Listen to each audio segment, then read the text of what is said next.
Hey friends, welcome to my YouTube channel Let's Study Bank.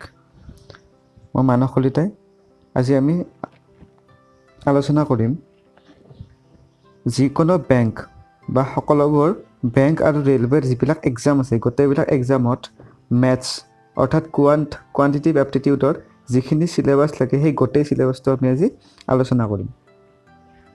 তো আহক আমি ভিডিঅ'টো আৰম্ভ কৰোঁ।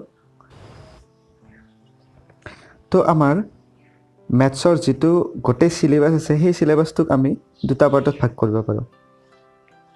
তো প্ৰথমটোক আমি কম নিউমেৰিকেল এবিলিটি আৰু সেকেণ্ডটো হ'ল আমাৰ এৰিথমেটিক। তো এতিয়া আমি প্ৰথম নিউমেৰিকেল এবিলিটিৰ ভিতৰত কি আছে সেইটো আমি চাই লওঁ। তো নিউমেৰিকেল এবিলিটিৰ আছে প্ৰথমতে আমাৰ নাম্বাৰ সিস্টেম, নাম্বাৰ সিৰিজ। তো নাম্বাৰ সিস্টেমত বেসিক আমাৰ সংখ্যা প্ৰণালী যিবিলাক আমাৰ সৰু সুৰা প্ৰশ্নলৈকে সেইবিলাক আছে আৰু নাম্বাৰ সিৰিজৰ আমাৰ দুটা পাৰ্ট আছে। তো নাম্বাৰ সিৰিজৰ ভিতৰত দুটা পাৰ্ট আছে, এটা হ'ল মিছিং নাম্বাৰ, এটা হ'ল ৰং নাম্বাৰ। তো মিছিং নাম্বাৰত কি থাকিব যে আমাৰ যিকোনো এটা পেটাৰ্ণত 4টা বা 5টা নাম্বাৰ দিয়া থাকিব আৰু আমি সেই পেটাৰ্ণটো ফলো কৰি তাৰে পিছৰ সংখ্যাটো উলিয়াব লাগিব। সেইটো হ'ল আমাৰ মিছিং নাম্বাৰ। আৰু ৰং নাম্বাৰত কি থাকিব, আৰু আমাৰ ৰং নাম্বাৰত থাকিব যে আমাক ধৰক যিকোনো এটা নাম্বাৰৰ আমাক যিকোনো 4টা 5টা মান নাম্বাৰ দিয়া থাকিব যিটো এটা পেটাৰ্ণ ফলো কৰি আছে, সেই সংখ্যাকেইটা যিকোনো এটা পেটাৰ্ণ ফলো কৰি থাকিব।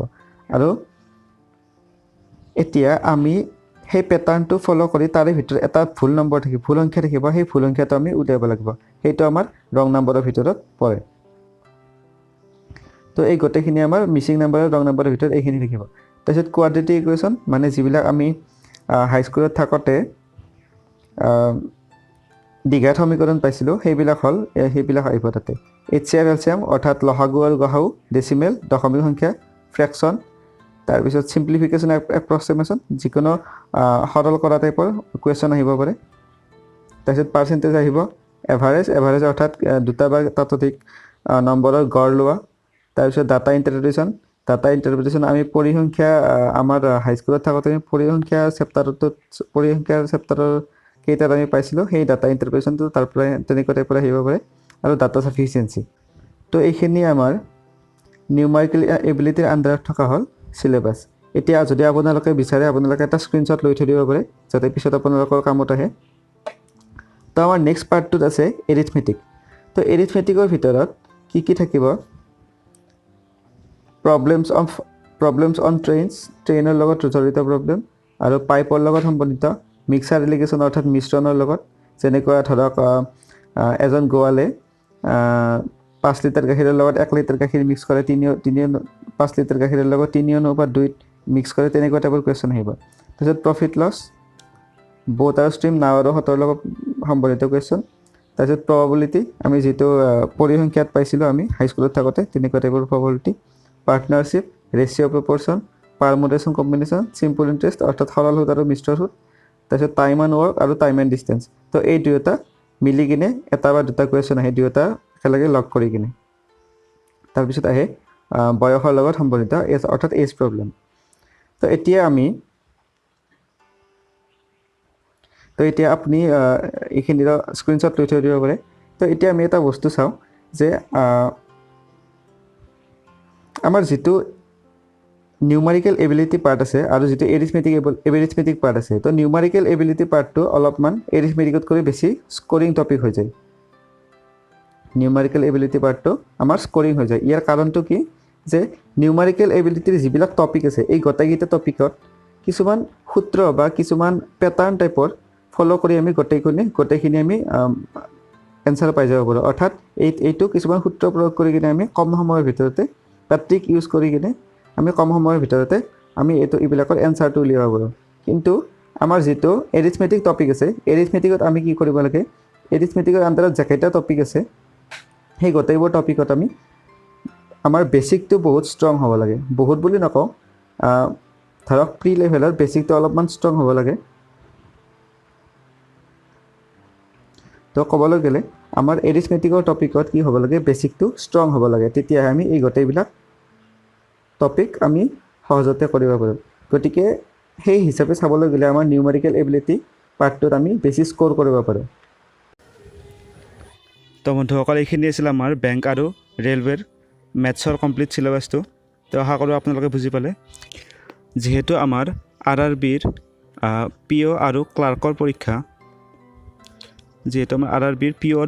পৰীক্ষা অতি সোনকালে আহিছে। যদি ধৰক চব ঠিকে থাকে, COVID-19ৰ চব চিটুৱেশ্যন যদি হাম কাটে, তেনেহ'লে 2 মাহৰ ভিতৰত চব এক্সাম কণ্ডাক্ট হৈ যাব। এতিয়া যদি আমি একদম নতুন এছপাইৰেণ্টৰ কথা ভাবোঁ, যিয়ে নতুনকৈ বেংকৰ এক্সাম দিব লৈছে, তেন্তে এই যিটো RRBৰ এক্সাম আছে, RRB PO আৰু RRB ক্লাৰ্ক, তো RRB ক্লাৰ্ক আৰু RRB PO তেওঁৰ কাৰণে কিয় বেছি ইম্পৰ্টেণ্ট হৈ যায়। তো তাৰে আমি দুটামান এডভান্টেজৰ কথা আলোচনা কৰিম। তাৰে আগতে জানি লওঁ যে RRB এক্সামটো কি বস্তু। RRBৰ সম্পূৰ্ণ নাম হ'ল ৰুৰেল ৰিজাৰ্ভ বেংক। তাৰ মানে যিবিলাক আমাৰ ধৰক আমাৰ অসম গ্ৰামীণ বিকাশ বেংক, তো অসম গ্ৰামীণ বিকাশ বেংকটো RRBৰ ভিতৰত পৰে। তো RRB যিহেতু এক্সাম কণ্ডাক্ট কৰিছে, তো RRBৰ এক্সামৰ এটা এডভান্টেজ কি যে RRBৰ এক্সামটো বেংকৰ এক্সামৰ সকলোতকৈ সহজ এক্সাম হয়।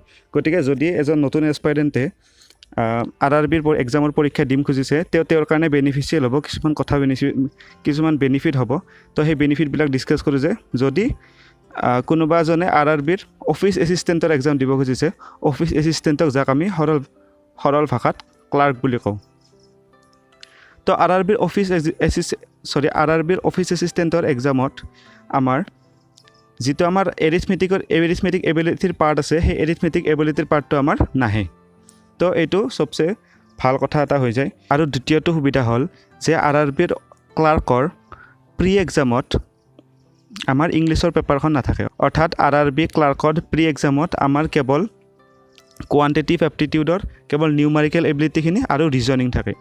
তো এতিয়া মই কি কৰিম যে RRB যিহেতু আহি আছে, মই RRBৰ মেথছৰ কমপ্লিট কোৰ্চ এটা লৈ আহিম RRB ক্লাৰ্ক আৰু POৰ কাৰণে। আৰু যদি ছেশ্যনটো ভাল লাগিছে, তেনেহ'লে আপোনালোকে লাইক কৰি দিব পাৰে। আৰু যদি এই ভিডিঅ'টো নতুন এছপাইৰেণ্ট কোনোবা আছে, তেওঁলোকৰ লগত শ্বেয়াৰ কৰি দিব, যাতে তেওঁলোকেও ইয়াৰ সুবিধা উঠাব পাৰে। তো আপোনালোকে চেনেলটো ছাবস্ক্ৰাইব কৰি থৈ দিব, যাতে নতুন ভিডিঅ'ৰ ন'টিফিকেশ্যনবিলাক অতি সোনকালে পাই যায়।